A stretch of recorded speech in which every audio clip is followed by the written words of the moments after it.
Chapter 6 Pearl.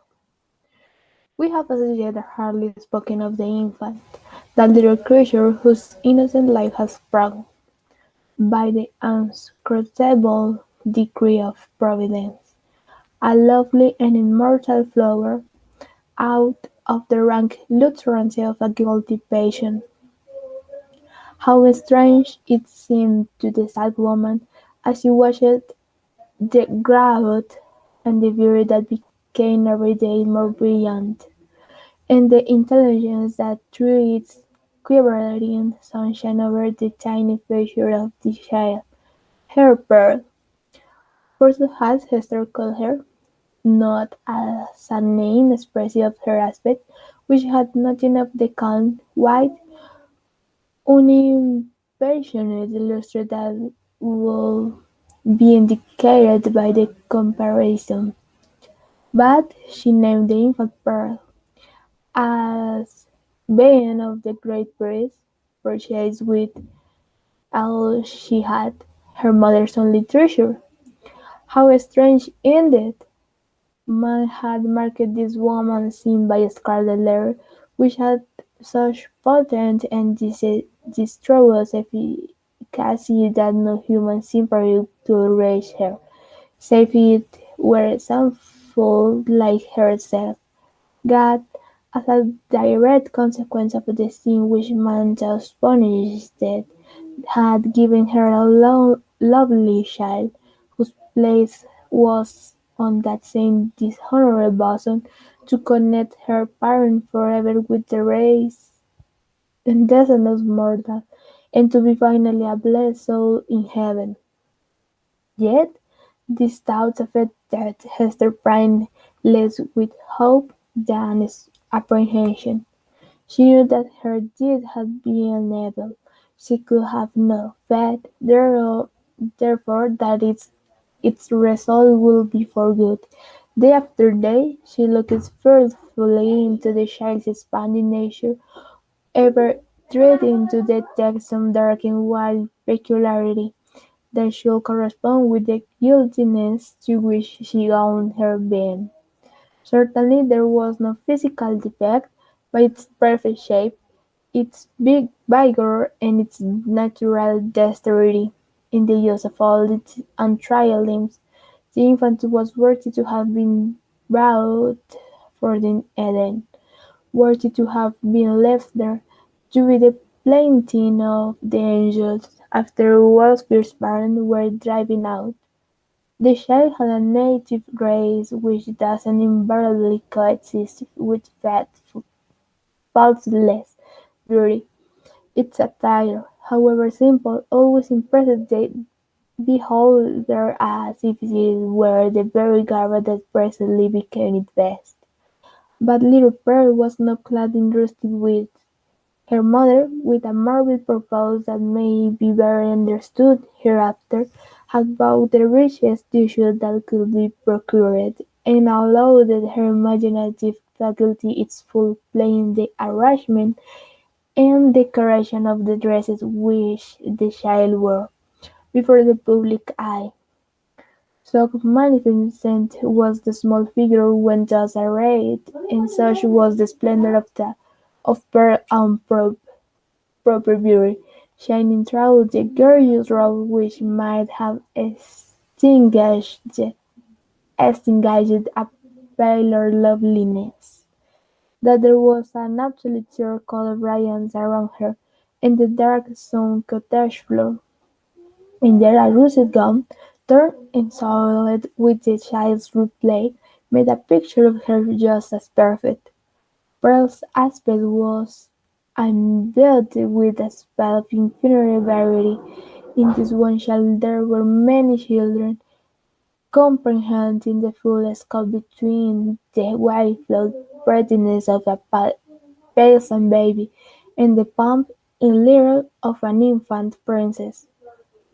Throughout all, however, there was a thread of passion, a certain depth of hue, which he never lost, and if in any of her changes she had grown fainter or paler, she would have ceased to be herself, it would have been no longer Pearl.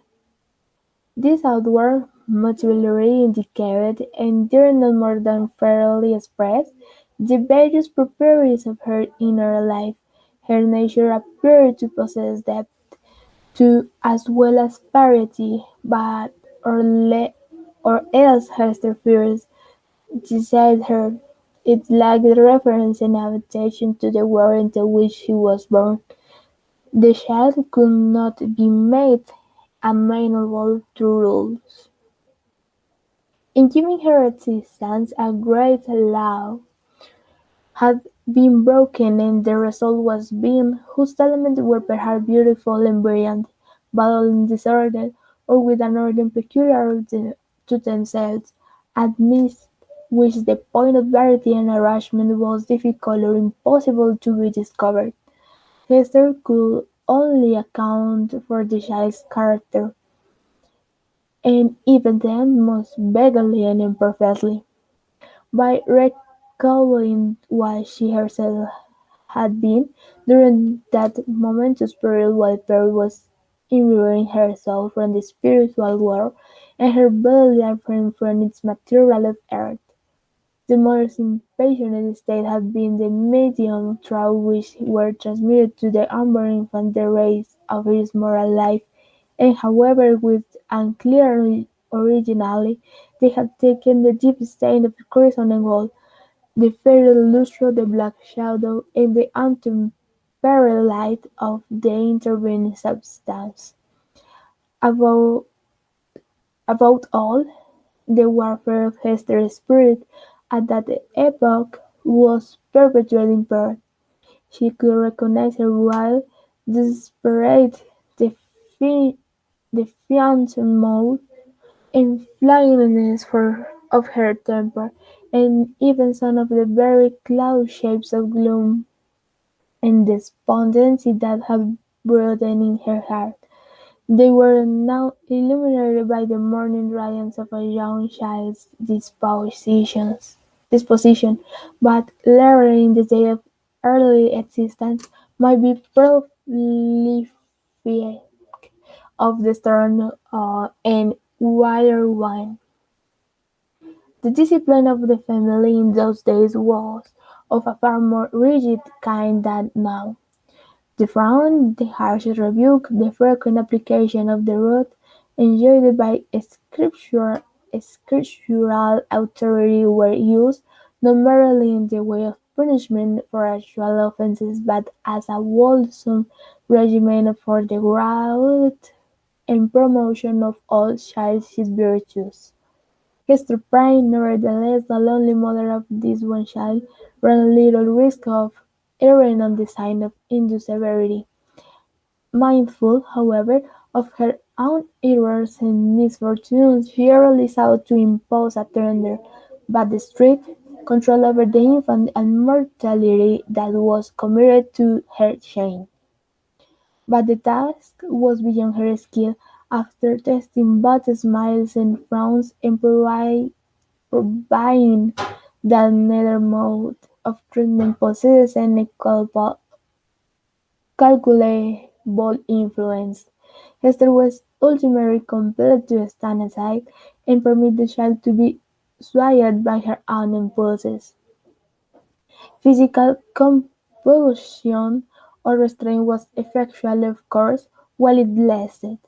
As to any other kind of discipline, whether addressed to her mind or heart, little Pearl might or might not be wearing its dress in accordance with the caprice that ruled the moment. Her mother, while Pearl was yet an infant, grew acquainted with a certain peculiar look that warned her when it would be labor thrown away to insist, persuade, or appeal. It was a look so intelligent, yet inexplicable, so perseverant, sometimes so malicious, but generally accompanied by a wide flow of spirit, that Hester could not help questioning at such moments whether Pearl was a human child. She seemed rather an airy sprite, which, after playing its fantastic sport for a little while upon the cottage floor, would flit away with a mocking smile. Whenever that look appeared in her wild, bright, deeply black eyes, it invested her with a strange remoteness and intangibility. It was as if she were hovering in the air and might vanish, like a glimmering light that comes we know not whence, and goes we know not whither. Beholding it, Hester was constrained to rush toward the child, to pursue the little life in the flight which she invariably began, to snatch her to her bosom with a close pressure and earnest kisses, not so much from overflowing love as to assure herself that Pearl was flesh and blood, and not utterly delusive. But Breslau, when she was caught, thoughtful of merriment and music, made her mother more doubtful than before. Heart as smitten as his bewildering and baffling spell, that so often came between herself and her sole treasure, one she had vowed so dear, and who was all her world. Hester sometimes burst into passionate tears. Then, perhaps, for there was no foreseeing how this might a- affect her, Pearl would frown and clench her little fists, and harden her small features into a stern, uns- unsympathizing look of discontent. So seldom she would laugh anew, and louder than before, like a thing incapable of and intelligent of human sorrow. Or, but this more rarely happened, she would be composed with that rage of grief, and sob out her love for her mother in broken words, and seemed intent on proving that she had a heart by breaking it. Yet Hester was hardly safe in confiding herself to that gusty tenderness. It passed, and suddenly as it came. Brooding over all these matters, the mother felt like one who was evoked a spirit by some irregularity in the process of conjuration, has failed to win the master word that should control this new and incomprehensible intelligence. Her only real comfort was when the child lay in the pleasure of sleep. Then she was sure of her intense hours of quiet, sad, delicious happiness, until, perhaps with that perverse expression glimmering from beneath her opening lids, little Pearl awoke. How soon, with what strange rapidity indeed, did Pearl arrive at an age that was capable of social intercourse beyond the mother's ever-ready, smiling no-sense words. And then what a happiness will it had been, could Hester Prynne have heard her clear, bird-like voice mingling with the uproar of other childish voices, and have distinguished them and revealed her own early tone, amid all the entangled outcry of a group of sportive children. But this could never be. Pearl was a born cause of the infantile world, an imp of evil, emblem and product of sin. She had no right among cursed in fact. Nothing was more remarkable than the instinct, as it seemed, with which the child comprehended her lonely lineage, the destiny, the destiny that had drawn an inviolable circle round about her, the whole peculiarity, in short, of her position in respect to other children. Never, since her release from prison, had Hester met the public gaze without her. In all her walks about the town, Pearl, too, was there, first as the babe in arms, and afterwards as the little girl, a small companion of her mother, holding a forefinger with her gold grasp, and tripping along at the rate of 3 or 4 footsteps to one of Hester's. She saw the children of the settlement on the grassy margin of the street, or at the domestic threshold disporting themselves in such grim fashion as the Puritanic nursery would permit, playing at going to church, perchance, or at scurrying quackers, or taking scalps in a sham fight with the Indians, or scarring one another with freaks of imitative witchcraft. Pearl saw and gazed intently, but never sought to make acquaintances. If spoken to, she would not speak again.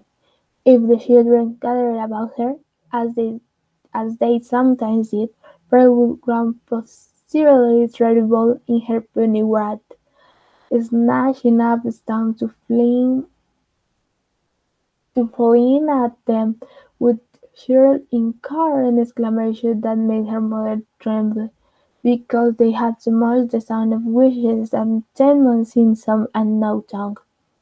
The truth was that little Puritans, being of the most intolerant brood that ever lived, had got a vague idea of something outlandish, unrelated, or at variance with ordinary fashions in the modern child, and therefore scored them in their hearts, and not frequently revealed them with their tongues.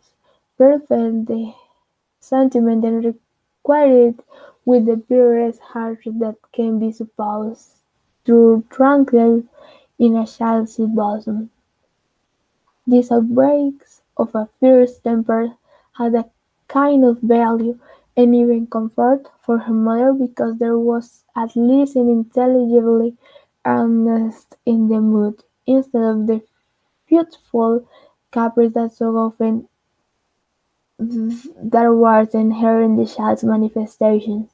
It appalled her nevertheless to discern here again a shadowy reflection of the evil that had existed in herself. All this enduring passion appeared in her irritated but inalienable right out of Hester's heart. Mother and daughter stood together in the same circle of seclusion for human society, and in the nature of the child seemed to be perpetuated those unquiet elements that had destroyed Hester's prime before Paris' spirit, but had since begun to be soothed away by the softening influences of maternity. At home, within and around her mother's cottage, Pearl wanted not a wide and various circle of acquaintances. The spell of life went forth from her ever-creative spirit, and communicated itself to a thousand objects, as a torch kindles a flame wherever it may be applied. The unlikely light materials, a stick, a bunch of rags, a flower, were the puppets of Pearl's witchcraft, and without undergoing any outward change, became spiritually adapted to whatever drama occupied the stage of her inner world. Here one baby boy served a multitude of imaginary personages, all young, to talk withal. The paintries, aged, black, insolent in flying grounds, and other melancholy utterances on the breeze, need a little transformation to figure as spirit and elders. The ugliest weeds of the garden were their children, whom Pearls smote down and uprooted most unmercifully. It was wonderful, the vast variety of her into which she threw her intelligence, with no continuity indeed, but dirt enough the dancing, always in a state of preternatural activity, soon sinking down as if exhausted by its rapid and feverish side of life, and succeeded by other shapes of similar wild energy. It was like nothing so much as the phantasmagoric play of the northern lights. In the mere exercise of the fancy, however, and the sporty vagueness of a growing mind, there might be little more than was observable in other children of bright faculties, except as Pearl, in the dearth of human playmates, was thrown more upon the visionary throne which she created. The singularity lay in the hostile feelings with which the child regarded all these offspring of her own heart and mind. She never created a friend, but seeming always to be so in broadcast the dragon's did, whence sprung a harvest or armed enemies, against one she rushed to battle. It was unexpressibly sad, then, what death of sorrow to a mother who felt in her own heart the cause. To observe, in one so young, this constant reconnection of an adverse war, in so fierce a training of the energies that were to make good her cause in the contest that must ensue. Gazing at Pierre, Hester Prynne often dropped her work upon her knees, and cried out with an agony which she would fain have hidden, but which made utterance for itself, "But with speech in Rome, or Father in heaven, if thou art still my Father, what is this being which I have brought into the world?" And Pearl, overhearing the ejaculation, or away through some more subjection of those troubled angels, would turn her vivid and beautiful little face upon her mother, smile with sprite-like intelligence, and resume her play. One peculiarity of the child's deportment remains yet to be told. The very first thing which she had noticed in her life was what?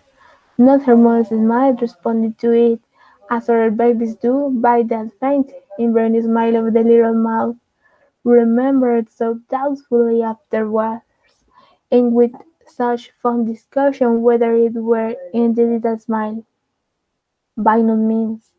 But that first object of which Pearl seemed to become aware was, shall we say it? The scarlet on Hester's bosom. One day, as her mother stooped over the cradle, the infant's eyes had been caught by the glimmering of the gold embroidering above the letter, and peering Putting up her little hand, she grasped at it, smiling, not doubtfully, but with a decided gleam that gave her face the look of a much older child. Then, gasping for breath, did Hester Prynne clutch the fatal token unsteadily, and demurring to tear it away, so infinite was the torture inflicted by the intelligent touch of Pearl's baby hand. Again, as if her mother's against gesture were meant only to make sport for her, the little Pearl looked into her eyes, and smiled. From that epoch, except when the child was asleep, Hester had never felt a moment's suffering, not a moment's calm enjoyment of her. Weeks, it is true, will sometimes elapse during which Pearl's gaze might never once be fixed upon the scarlet letter, but then again it will come at unawares like the stroke of sudden death, and always with the peculiar smile and odd expression of the eyes. Once this prickish elfish cast came into the child's eyes while Hester was looking at her own image in them, as mothers are fond of doing, and suddenly for women in solitude and with troubled hearts are pestered with uncountable delusions. She fancied that she beheld, not her own miniature portrait, but another face in the small black mirror of Pearl's eye. It was a face, friend-like, full of smiling malice, yet bearing the semblance of features that she had known full well, though seldom with a smile and never with a malice in them. It was as if an evil spirit possessed the child and had just then peeped forth in mockery. Many a time afterwards had Hester been tortured doubtless bitterly by the same illusion. In the afternoon of a certain summer's day, after Peter grew big enough to run about, she amused herself with gathering handfuls of wild flowers, and flinging them, one by one, at her mother's bosom, dancing up and down like a little elf whenever she hit the scarlet letter. Esther's first motion had been to cover her bosom with her clasped hand. But whether from pride or resignation or a feeling that her parents might best be brought out by this inexorable pain, she resisted the impulse, and sat erect, pale as death, looking sadly into little Pearl's white eyes. Still came the barrier of flowers, almost invariably hearing the mark, and covering the mother's breast with hearts for which she could find no balm in this world, nor knew how to seek it in another. At last, her shot being all expended, the child stood still and gazed at Hester, with that little glowing image of a pine peeping out, or whether it peeped or not, her mother stood imagining it from the unsearchable abyss of her black eyes. "Child, what art thou?" cried the mother. "Oh, I am your little Pearl," answered the child. But while she said, Pearl Loudon began to dance up and down with the amorous sound gesticulation of a little imp, whose next freak might be to fly up the chimney. "Art thou my child in very truth?" asked Hester. Nor did she put the question altogether idly, but for the moment with a portion of genuine earnestness, for such was Pearl's wonderful intelligence, that Henry had doubted whether she were not acquainted with the secret spell of her existence, and might not now reveal herself. "Yes, I am little Pearl," repeated the child, continuing her antics. "Thou art not my child, thou art not my child of mine," said the mother, half faithfully, for it was often the case that the sportive impulse came over her in the midst of her deepest suffering. "Tell me, then, what thou art, and who sent thee hither?" "Tell me, mother," said the child, seriously, coming up to Hester, and pressing herself close to her knees. "Do tell me." "Thy heavenly Father sent thee," answered Hester Prynne. "But," she said it with a hesitation that didn't escape the acute interest of the child, whether moved only by her ordinary freakishness, or because an evil spirit prompted her, she put up her small forefinger and touched the scarlet letter. "He dare not send me!" cried she, positively. "I have no heavenly Father." "Hush, Peter, hush! Thou must not talk so," answered the mother, suppressing a groan. "He sent us all into this world. He sent even me, by thy mother.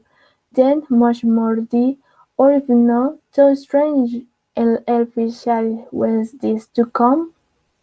Tell me," repeated Peter, no longer seriously but laughing, and capering about the floor. "It is thou that must tell me." But Hester could not resolve the query, being herself in a dismal labyrinth of doubt. She remembered, but with a smiling shudder, the talk of the neighbouring townspeople, who, seeking vainly elsewhere for the child's paternity, and observing some of her other attributes, had given out that poor little Peter was demon offspring, such as ever since old Catholic times had occasionally been seen on earth, though through the agency of their mother sin, and to promote some foul and wicked purpose.